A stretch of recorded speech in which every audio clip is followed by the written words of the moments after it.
This executive order is going to deliver the most significant police reform in decades.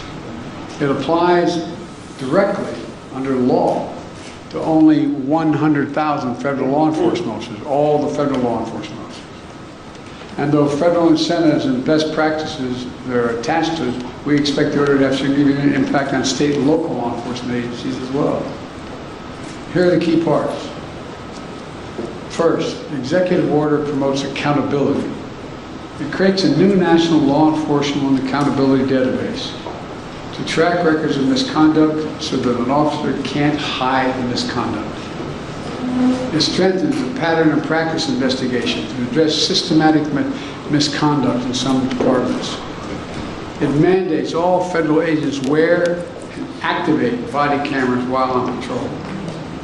Second, the executive order raises standards, bans chokeholds, restricts no-knock warrants, tightens use of force policies to emphasize de-escalation and the duty to interview to stop another officer from using executive force, just as occurred. It didn't occur, but people testified it didn't occur in George Floyd's case. And third, the executive order modernizes policing. It calls for a fresh approach to recruit, train, promote, and retrain law enforcement that tied to advancing public safety and public trust. Right now, we don't systematically collect data, for instance, on instances of police use of force. This executive order is going to improve that data collection.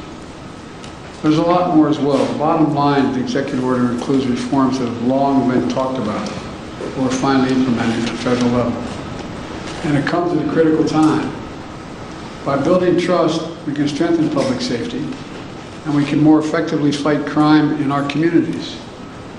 We can do one more thing. We can show what's possible when we work together. Look, I know progress can be slow and frustrating. And there is a concern that the reckoning on race inspired 2 years ago is beginning to fade. But acting today, we're showing that our dear friend, late John Lewis, Congressman, wrote in his final words after his final march for justice in July of 2020. He said, "Democracy is not a state, it is an act. Democracy is not a state, it's an act, an affirmative act.